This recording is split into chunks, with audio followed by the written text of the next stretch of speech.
This is Dave Meinhardt in Detroit.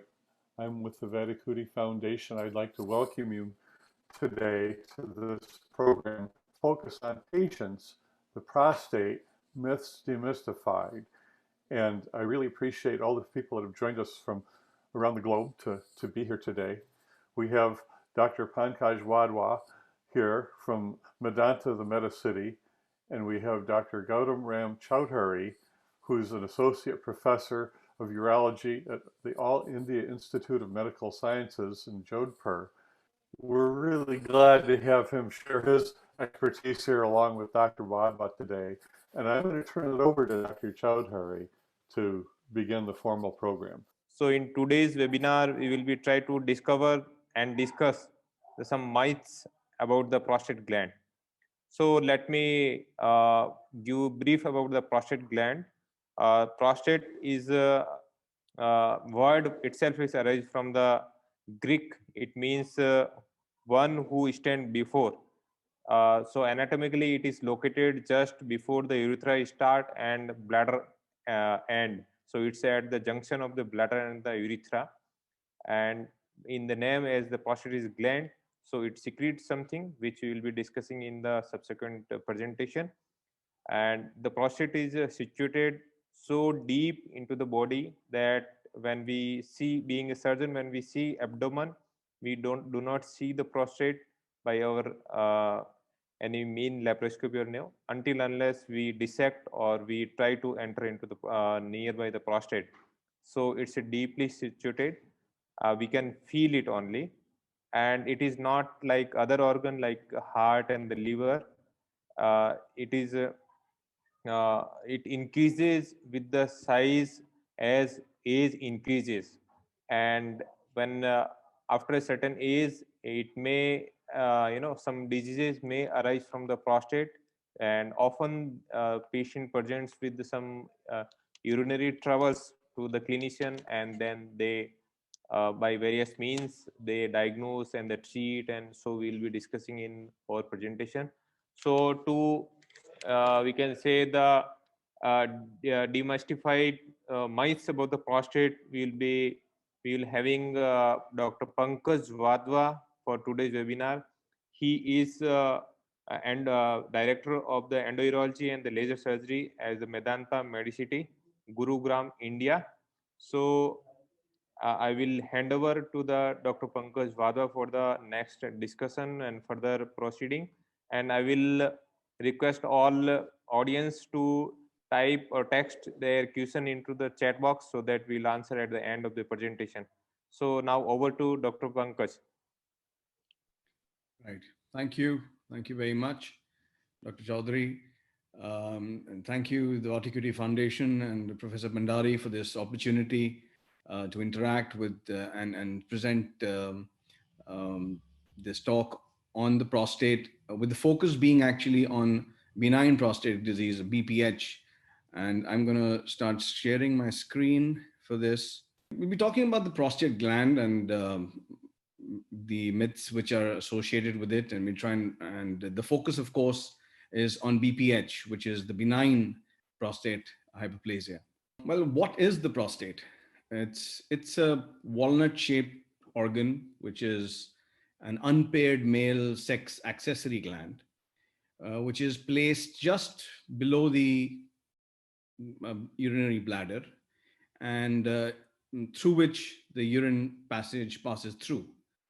What is it there for? Well, it contributes to secretions which form a third of the semen volume. And these secretions essentially provide nourishing and a protective environment to the sperms as they reach their destination. I like to akin the prostate actually for explaining more like an orange. Just like in an orange, you can put your finger through the orange. The urine passage passes right through the prostate. And it also is pierced by the tube through which the semen passes from the seminal vesicles and deposits into the urine passage for it to be exited out. So I think the closest simile of what the prostate is like an orange, and that's the easiest way to explain it to a patient, a lay person. what all can happen to it? Developmentally, um, anything which involves a developmental issue could have an effect on the prostate, whether it's poorly developed or it has a atrophy, or there are some children who are born with developmental issues. But more commonly, the prostate can itself get infected by the more commonly acute infections, bacterial infections, which will cause a variety of symptoms, and I'll come to that in a while. Or they may be more chronic in nature, where the infection would occur on a low grade chronic basis, which would have a different set of problems. And occasionally, the infection could be more rarer in type, like a tuberculosis or a fungal infection. Well, the prostate can also get afflicted by cancer. But more importantly, it just ages. And all males will have an aging prostate and therefore will develop BPH, which is benign prostatic hyperplasia, wherein the cells actually increase in number as one ages. They're not malignant in nature or cancerous in nature. And so it's just a part of aging. Before I actually talk a bit more about the prostate, I think it's important to understand the whole basics of how we actually pass water or pass urine. So basics of mechanics of water flow. So if we just go back to a bit of physics, baseline physics, for water to flow, really, you need a pressure gradient or a water gradient or a pump, if you will, which in this case is served by the bladder. So the bladder is an organ which stores the urine, and when it's full, roughly around 350 odd ml, it'll give a signal to the brain that, okay, I need to be emptied. And that's when the one would go to the bathroom and relieve. And there the pressure would rise within the bladder, and that's how the bladder pressure is generated. And on the other hand, one needs a water channel for the water to flow through, and that's where the urine passage and the prostate come into play. So obviously, if there is a weak bladder, there is going to be a poor urine flow. Now, on the other hand, there may be a very strong bladder, but the outflow is bad, which in this case, as we're discussing, the prostate may be causing trouble, which will also result in a poor flow. And the difference between the two needs to be really gauged by the clinician because the treatment for the problem would be entirely different. So most men will present with some symptoms, and these would include a variety of symptoms like a poor stream. There may be hesitancy or starting the urination stream with a difficulty or need to push. Some may experience an incomplete sense of evacuation of the bladder.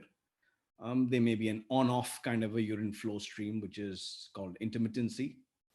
Occasionally, they may actually be unable to pass urine, and that's urinary retention, which is probably the most dreaded from the patient's point of view. There is a dribbling of urine sometimes after urination. There is also urgency or a strong desire, and you're in a rush to reach the bathroom, or just want to tell the gentleman in front of you to kindly allow it to get through first. And of course, there's nocturia, in which one needs to get up more often, and it disturbs the sleep. Now, these symptoms, or these symptoms complex, are called LUTs, acronym for lower urinary tract symptoms. Now, these can be produced by not only BPH, which is benign prostate hyperplasia, but also by prostate infection, urethral strictures, which is the narrowing of the urine passage. Prostate cancer may present in the same manner. A weak bladder due to a variety of reasons, including poorly controlled diabetes, neurological issues, where the pump is not going to pump as much, and therefore will have the same kind of situation of a poor urine stream. There could be bladder dysfunction. Again, this could be sheer behavioral problems. People may have poorly trained their bladder by simply going far too often, even if there was no need to go to the bathroom, or conversely, conversely delayed urination, and therefore their bladders may may start accommodating a whole lot more urine and therefore get weaker over a period of time. Even polyuria, which is the excess production of urine, which will lead for the person to go to the bathroom more often to relieve themselves. And there are a variety of reasons for that.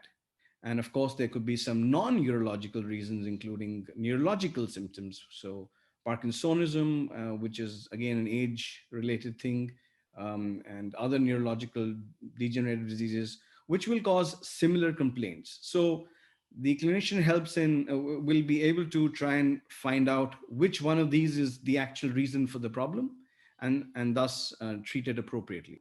Well, BPH is, as I said, the enlargement of the prostate.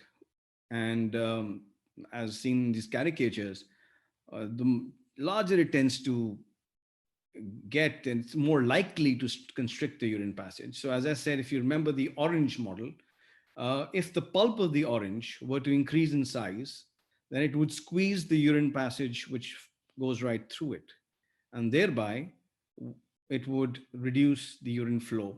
So who's likely to develop a BPH?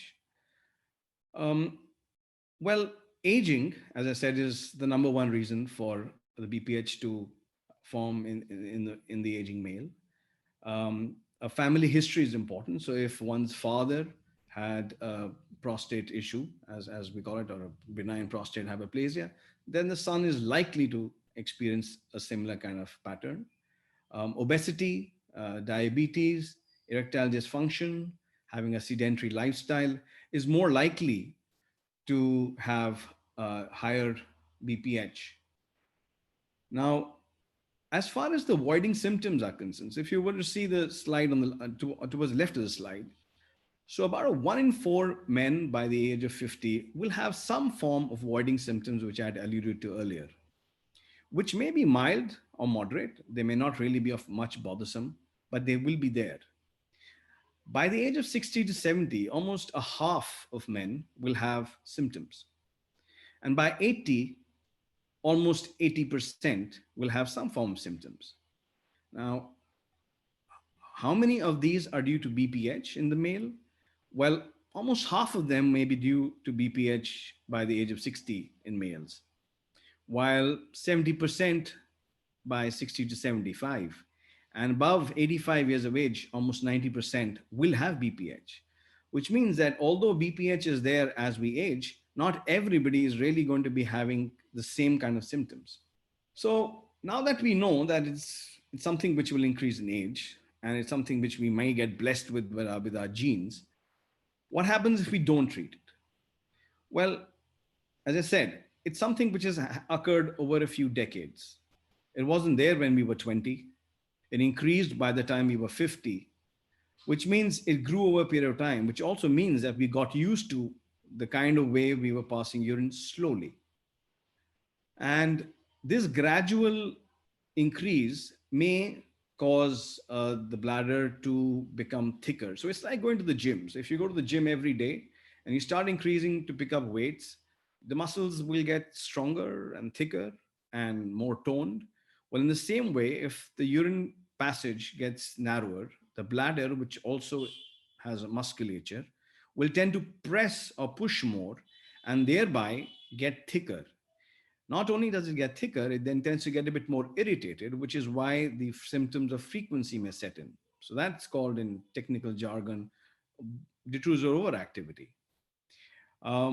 When this pressure increases in the bladder, it may also affect the amount of urine coming down the urinary tract from the kidneys to the urinary tubes called the ureters.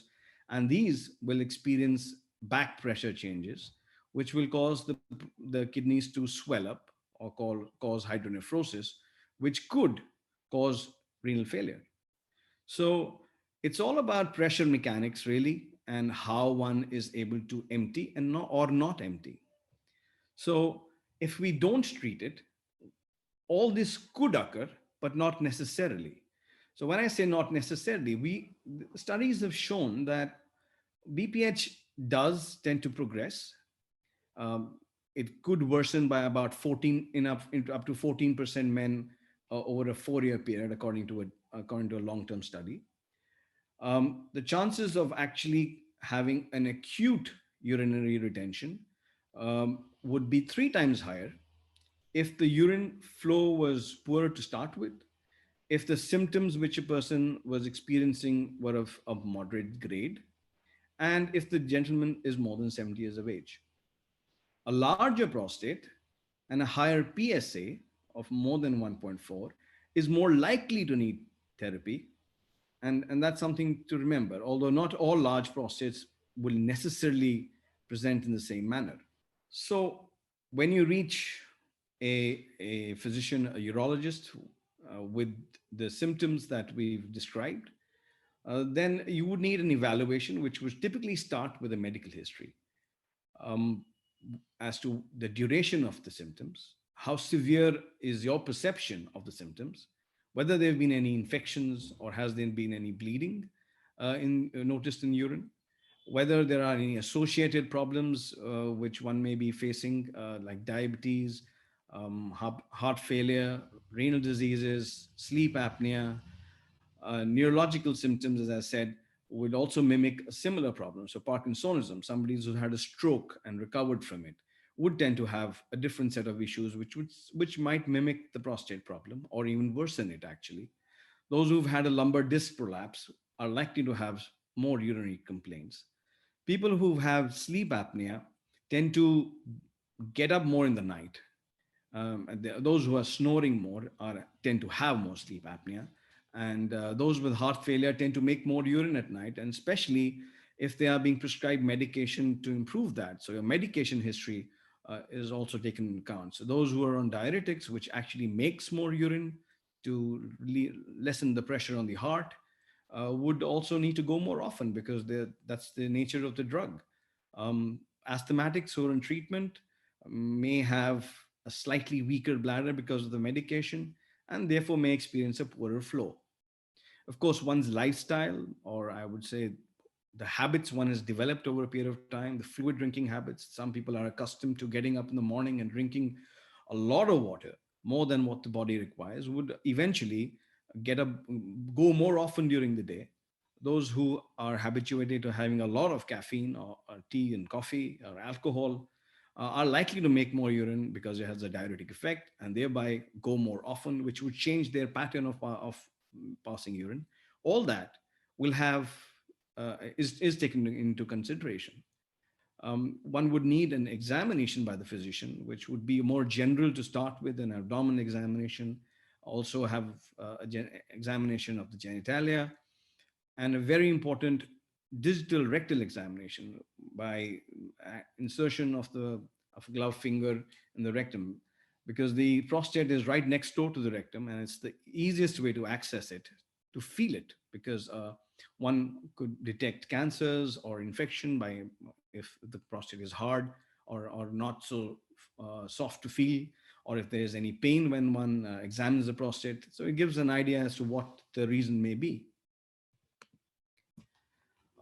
The symptom assessment is done in a variety of ways, but the most commonly used is the International Prostate Symptom Score, which is essentially a questionnaire which is provided to the individual with the problem.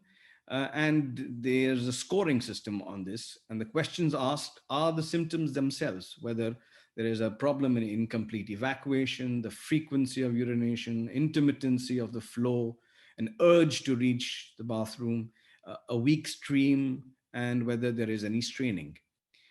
These are then scored and from a score of 0 to 35 will determine the mild, moderate, or a severe symptoms score, and also the quality of life involved. So how bothersome are these symptoms are just as important as to how much they need to be treated. The most important of these symptoms is actually the incomplete emptying, the force of this urine stream, and how frequently an individual needs to go. So and importantly also, avoiding diaries help a lot. How much water an individual drinks and how much output is there. It's more like a chart of the intake and the output. Laboratory tests include a urine examination to rule out an infection. Sometimes a cytology is done to rule out malignancies of the upper tract or the bladder or of the kidneys, which are urothelial in nature.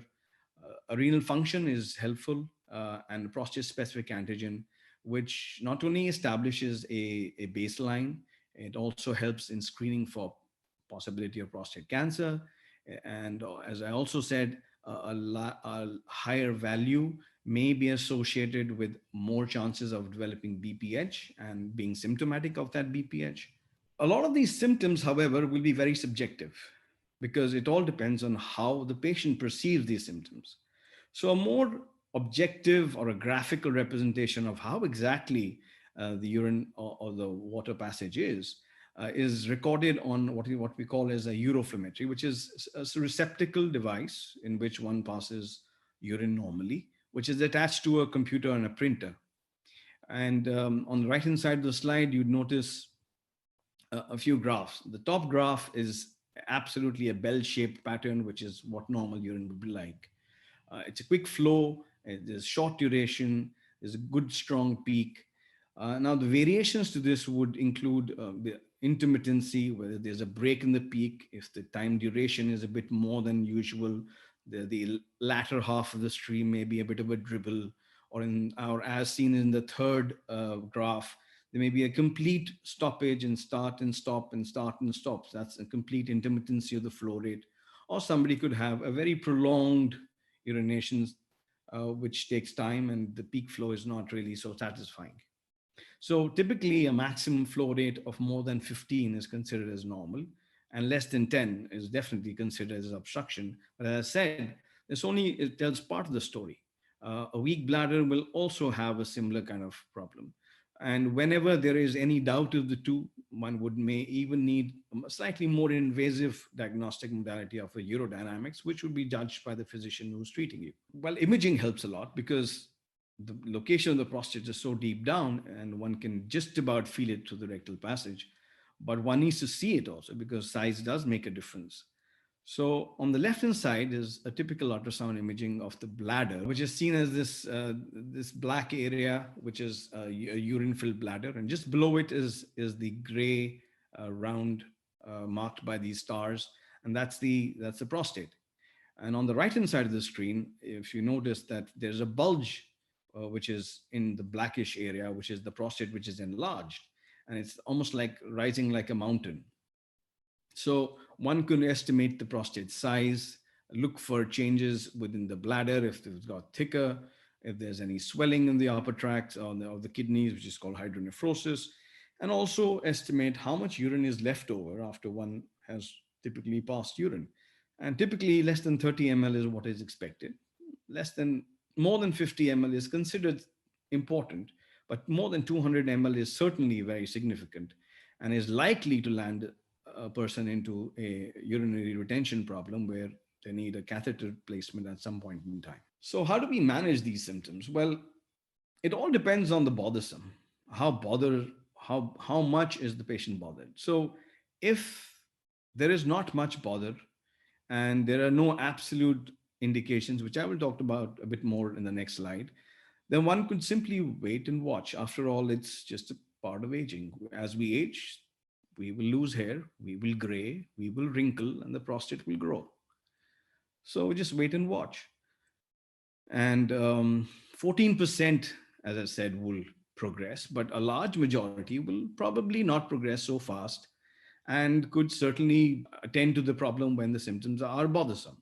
So an annual check for any deterioration would probably be the way forward. Patient education is what we're trying to do today, is certainly helpful because then you know what to look for.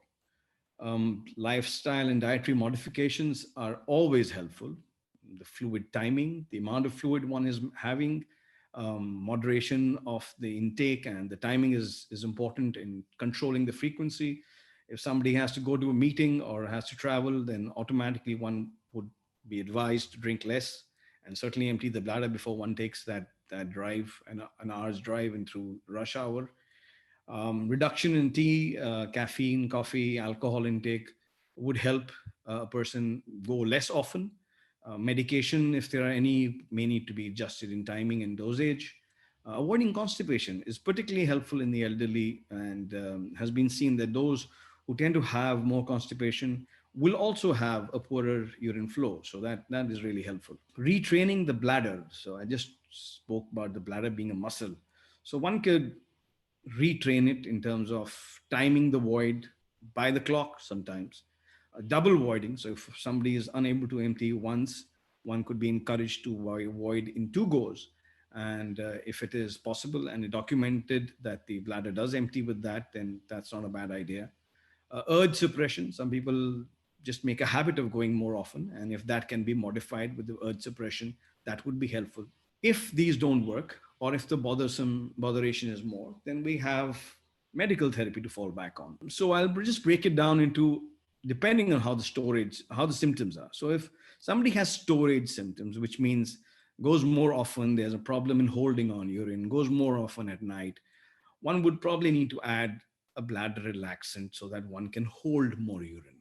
Those who get up more often at night, and especially are plagued by the fact that they make more urine at night, then maybe adding something like a vasopressin analog would help in reducing the production of urine at night and thereby getting up less often.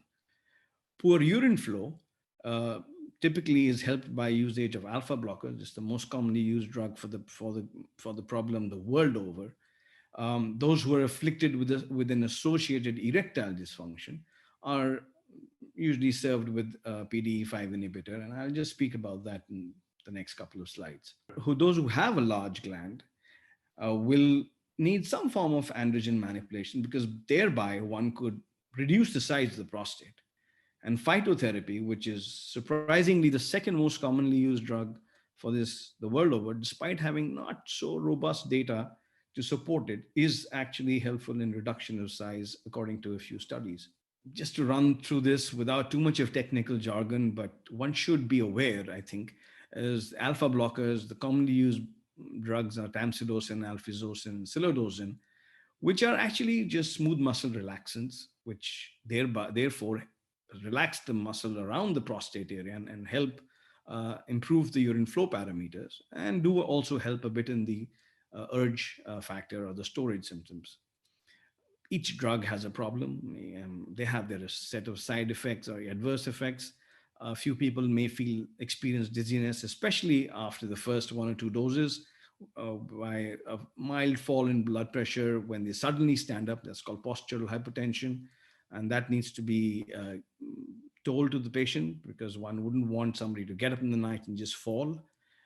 Some people will experience asthenia, which is just the feeling of feeling low for no reason. And these would be reasons for an individual not to take medication. Some people will experience a runny nose, retrograde ejaculation, which means during the act of sex, they may have a dry ejaculate. The ejaculate would be there, but it would get mixed up with the urine and come out with the urine afterwards. It could be especially disturbing to the sexually active male, and has to be cautioned about it. Androgen manipulation is when we have a large gland and we wish to reduce the size of it. And we have drugs like finasteride and dutasteride, which are 5-alpha reductase inhibitors, which will reduce the size of the prostate up to about 15% over a period of 6 months, and improve the flow parameters too. They're also helpful when there is a bit of blood in urine, which is specifically due to the prostate, benign prostate. There may be lesser incidence of blood in urine with it. And there will be a reduction in PSA, which is again very important to find what the baseline is, because the PSA here is also a marker. We don't want to lose the flag which tells us that there's a problem. So those have to be kept in mind. The adverse effects of having these could be a decrease in libido, and therefore the patient has to be cautioned. And if there is some, then these drugs would have to be discontinued. Depressive symptoms may occur in a few people taking these medications. Regarding the bladder relaxants, which I was talking about, which are given for urgency or having to rush to the bathroom, well, antimuscarinics are one group of drug, things like darafenacin, solifenacin, tolterodine, and trospium, which tend to improve the frequency, reduce the rush factor, being able to hold better, and are usually taken in conjunction with alpha blockers when we're treating the benign prostate. They have their own set of side issues like dry mouth, constipation, even cognitive dysfunction in the more elderly, so have to be taken cautiously. Beta-3 agonists or mirabegron, again, improves bladder capacity. It could push up the blood pressure levels in those who are susceptible or have poorly controlled hypertension.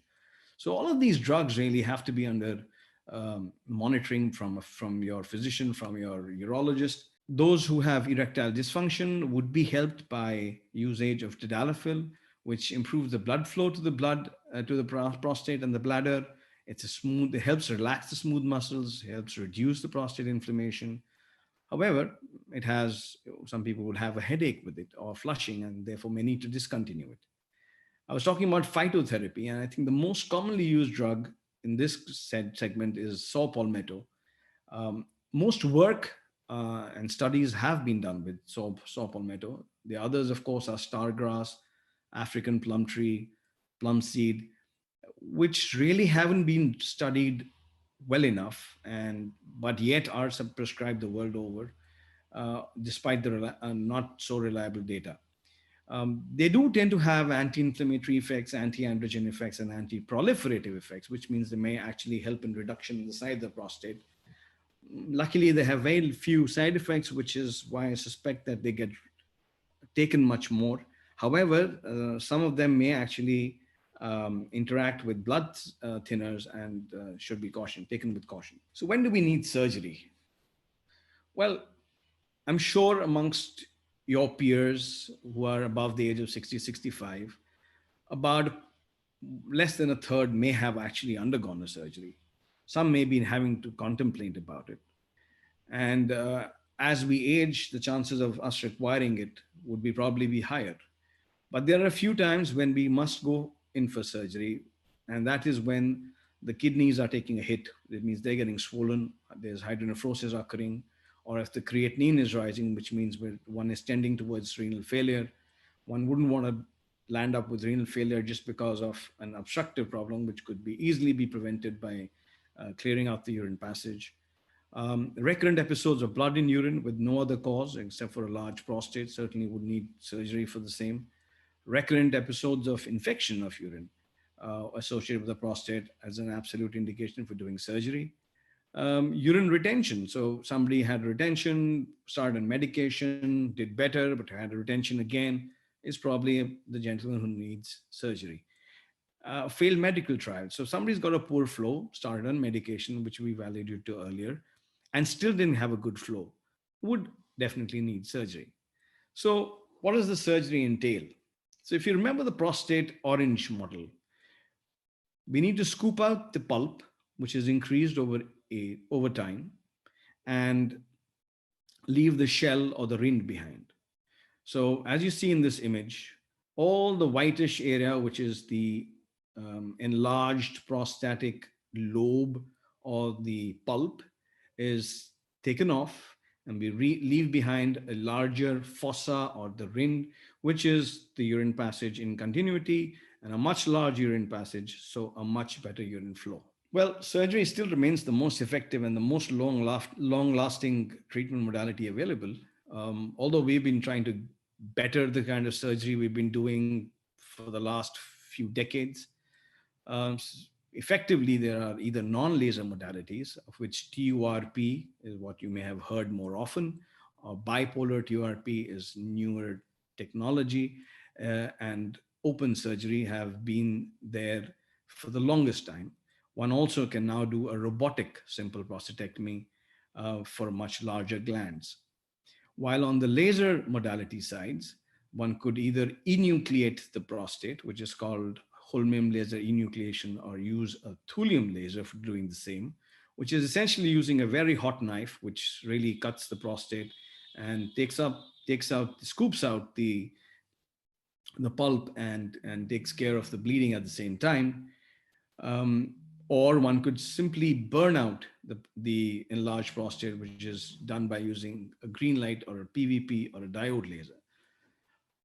Well, None of these are perfect, of course, but these are what we have best, and we've really improved upon it over the last few years. To try and offer less invasive procedures, there have been a variety of procedures which have come, gone, and are still coming. So like the newer prosthetic lift procedure and I'll talk about that in a slide from now. Or you could, there was TUNA or TUMT, which is thermotherapy or needle ablation of the prostate to try and reduce the size of the prostate to improve the urine flow. Newer technologies like water vapor thermal therapy or water ablation or aqua ablation or even embolization of the prostate arteries is a minimally invasive way of trying to reduce the size of the prostate to really improve the passage, to improve the urine flow.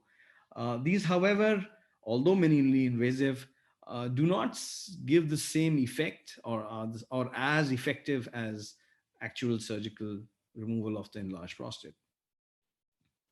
So TURP is we go through the urine passage and resect portions of the enlarged prostate, pretty much like taking off one portion of the orange at a time. And this could be done using a monopolar cautery or a bipolar cautery. And there are a few advantages with the bipolar, especially for larger glands. So it's still best suited for glands which are up to about 80 grams. And larger glands can, of course, be done technically, but they do have their own sense problems associated with the procedure. It just takes longer. The problems with surgery, definitely there would be retrograde ejaculation. So the patient needs to be counseled about that. So that's the trade-off for getting a absolutely fantastic flow, which is why the minimally invasive procedures have been advocated to try and preserve the retrograde ejaculation, but the trade-off will always be the urine flow rate. Some people may develop a urethral stricture, which is narrowing of the urine passage, because after all, once this area is made raw, it would heal. And sometimes overhealing may occur, and that may actually reduce the size of the urine passage. So luckily that frequency is extremely low, less than 2%. Less than 1% of people may actually develop incontinence, which may usually be temporary, short-lived, but it can be there for longer. And there are ways to take care of that in the event something like that occurs. But with newer technologies and great experience, all of that has really reduced to bare minimum. So holmium laser enucleation, or HOLEP, is more suited for larger glands because it's the technology is such that it takes care of bleeding as the surgery is done. There is lesser blood loss in it.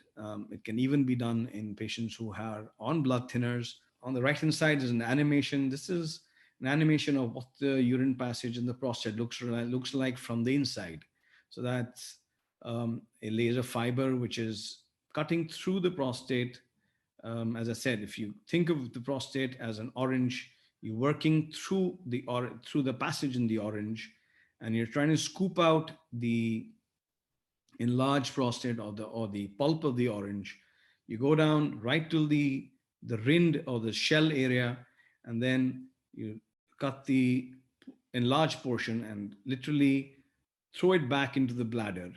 And the technology is such that so it's like a really hot knife. So it will cut and it will seal the blood vessels at the same time. And that's one of the lobes. So you could do it in 2 or 3 lobes for ease of performing the procedure. And once this is done, you will see at the end of the procedure a much wider urine passage, which will automatically mean a better urine flow as long as the urinary bladder is still strong. And these large bits of adenoma which have been thrown into the bladder will then be removed through the same urine passage using a special machine called a morcellator, which will chew these into tinier bits to take it out, because we are still working through the urine passage, which is only about 6 to 8 millimeters in diameter. And these 40 or 80 or 90 or 100 or 200 grams of prostate, which has been dealt with, still needs to come out. And that's done by a technique called morcellation, which is done after the laser therapy has been completed. So this is just an animated video of what holmium laser enucleation of the prostate really looks like. So if you notice, not only does it seal, it also shrinks the prostate a bit as it cuts. And that's the urine passage at the end of the procedure. That's how we would want to see it, a much wider passage. Well, the prosthetic lift is a transprostatic implant. Put simply, it's like stapling the sides of the prostate to one side each so that the inner passage could be wider and therefore a better urine flow. It sounds really simple. It is fairly simple, but it's got its own set of problems. You can only staple that much of prostate. So very large glands can't be really done. There is a resurgery rate about 14% at 5 years. So one could probably buy time if one is really bothered about ejaculatory dysfunction. There is, however, some degree of mild hematuria. After all, there is going to be an implant in the prostate. Some people will have burning in urine because of the metal inside. Some people will even experience pelvic pain. A third of the people who undergo this will still need surgery. It would be incomplete if I don't talk about prostate cancer, because the symptoms of the two would be same, and both the diseases, the benign as well as the cancer, will increase with age. And the prostate screening and the examination by a urologist, by a rectal examination, is pretty much the way to differentiate between the two, because catching cancer early is the best way of treating it. Whichever way of treatment one takes, whether it's a prostatectomy, a radical prostatectomy, wherein we're not scooping out the pulp, the entire orange comes out. It can be done either robotically, which is being done more and more because of the amazing ability to do surgery in a small area with precision surgery, or the older open technique, which was done more often earlier on and less often now, or whether it's focused radiotherapy. There is options of hormonal and chemotherapy, but those are for more advanced diseases which are not amenable to surgery per se. And the Movember movement is precisely to remind people for screening for prostate cancer. So my advice to men: know your family history, makes a difference. Exercise. Catch the problem early, so take early action. Don't smoke if you can. Sleep well. Eat a healthy diet. Maintain a healthy weight. Try and manage your stress. Stay mentally healthy and strong. Drink alcohol in moderation. Wear sunscreen if you're in that part of the country or of the world. Keep smiling. Thank you. Thank you, Dr. Wadhwa, for a comprehensive view related to prostate